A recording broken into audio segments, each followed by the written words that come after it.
Hello beautiful Facebook fam, Emily the Diamond here. I'm in between meetings and I'm a bit early. So I'm doing what I do. I'm taking the chance to get out and get into some natural space. I found another really amazing bushwalk in Brisbane and this is my new little hotspot favourite place to visit in between things, or walking the dogs, or just taking some much needed space to remind myself that's right, I'm part of this bigger world ruled by all these natural laws that make me puts me in perspective. So here I am, and there was a very important discussion yesterday that hit me like a ton of bricks in terms of, well, that's right, this is the conversation that's underneath every conversation for all of us all the time, and it's that, yeah, you are already totally capable, smart, effective, and probably operating at quite a high level with a good level of resources around you, and areas where we are not getting the results we want, and that can be in our leadership, that can be in our communities, it can be in terms of our finances, our business performance, our individual performance if we are employees, or our team leadership, how effective our communication is, the level of satisfaction and fulfillment between our social interactions, romantic interactions, family, like family of origin stuff. If we are not getting the level of results there, it's not through lack of our intelligence or capability. If it was, we would already have those results. If those were the issues, how smart we are, how capable we are, how willing we are to work hard, we would have it already. We would be experiencing what we want already. That's not the issue. The issue is what's going on with us about our conditioning. And the discussion yesterday that hit me like a ton of bricks was talking to someone around that the highest levels of change work that we can do about ourselves are at the change level of our values and our identity. Values are what matters to us. That translates over into our beliefs, our attitudes, and then naturally our behaviours. Identity is who we think we are, who we relate to ourselves as, our relationship with self, how I relate to me, my relationship with self, my view of self. That identity is what then shapes our values, and then of course flows on to beliefs, attitudes and behaviour. So we're not really interested in the behaviour, and when you work with someone who does transformational work, you do transformational programs, group programs, individual programs, online courses, all that sort of stuff. We're not actually focusing on the specific outcomes, the specific goals. We're focused on you. So we're focused on what is your relationship with yourself? What are your belief systems? What matters to you? And, our relationship with ourselves, the good news, our relationship with ourselves, our values and our belief systems are all malleable. The beautiful thing about the last 50 years, and I'm so happy to be alive right now, because for the last 50 years, people have been getting into the nitty gritty and the replicable techniques, the techniques that time again, produce with a high probability these results, a change at these levels.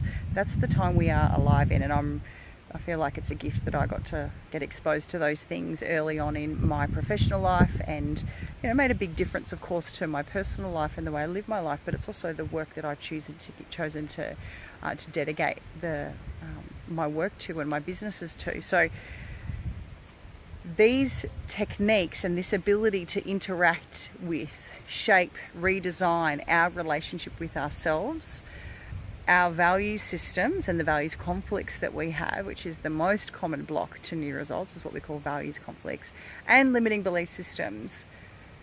Those are the things that need your attention, not the actual goals. There's a strong, obviously, and undeniable relationship between the action that you take and the results you produce. So your action you take determines whether you get the goals or not. However, we're more interested in the effective use of our energy with this type of work. We're going higher up the chain to look at what type of identity do I require to produce those results? So who do I need to be? How do I need to relate to myself? Is my current relationship with myself expansive enough, permissive enough, strong enough, resourceful enough? Does the framework I have for my identity actually enable me to go and produce all of these results? So the ton of brick conversation yesterday was, it's not how smart you are. That's not the issue. It's not about how hardworking you are. That is not the issue. It's about who you relate to yourself as. And if we had that sorted already, we would already have those results. Now, I hope that you take comfort from that. I hope that you stop looking down the wrong pathways. Continually just looking at what can I do more, better, or different. That is not the pathway. That is the pathway to burnout, exhaustion, and developing a relationship with yourself where you don't trust yourself because you never fulfill on these things. So, look at the beautiful light coming through these trees. So, like I said, I hope that gives you a lot of comfort. I hope it takes away and takes off the table these conversations that we have about that there must be something wrong with me. No, there's nothing wrong with you. There's a lot right about you, and you probably need to upgrade your sense of self. You might need to integrate some trauma. We compartmentalize to cope. When we have significant negative emotional events that happen in moments, or we have prolonged periods of consistent stress, we have to start to compartmentalize our nervous system to cope and to be effective. And thank you very much. Yes, please. We love that. We love coping. We love being adaptable to challenging situations. But our brain doesn't give up the ghost. It doesn't stop acting in a compartmentalized way when the stress is over. So I want to encourage you to look at where you've been making this about you not being smart enough, something being wrong with you, not doing enough, or suffering enough, or working yourself hard enough, or pushing that bit harder.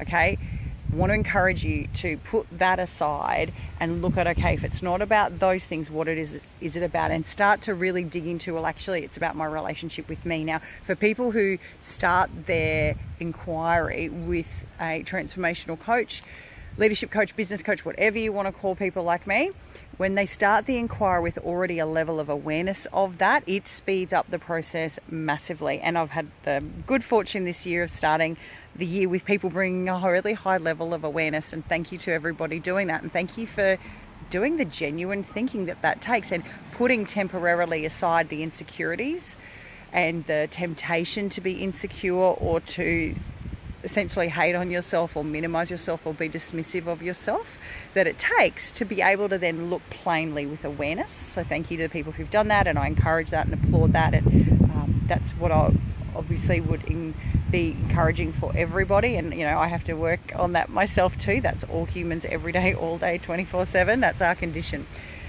So yeah, hoping to bring you some comfort, hoping to encourage you to put those ineffective conversations down and put them to the side so that you can have the real conversations about insight and awareness. And yeah, also wanted to show you guys how excited I am. This is a very exciting year. The book that I co-authored is published in the US in March. It's on pre-sale now on Amazon. It's called Balance is BS, Paradigms That Have Been Limiting and Constraining Us and Forcing Us to Be More Compartmentalized. I have a thing about compartmentalization. So that's an incredible time. And I'm, just then I just got off a coaching call with one client where just the shift in his organizational culture and the results his team are producing, it's so inspiring just from the shift in him as a leader and the process and strategies that he's putting in place as a leader. That's just makes my heart sing. So thank you to all my beautiful clients. Thank you for trusting me. Thank you for sharing your lives and your businesses with me. And for those of you who want to have discussions with me about doing an organizational program, which I call a Transformational Leadership Intensive.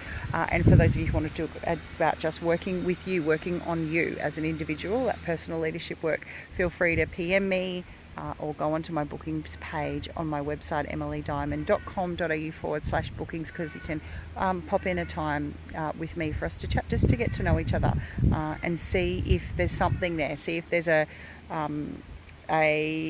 good healthy dialogue, see if there's if I'm asking you the right questions, if I get you, if we connect, reach out, doesn't hurt. it's another way for you to be like, actually, I am taking different actions. I'm exploring things in a different way, and it doesn't have to be hard. And I'll look forward to talking to all of you soon. Lots of love. Bye.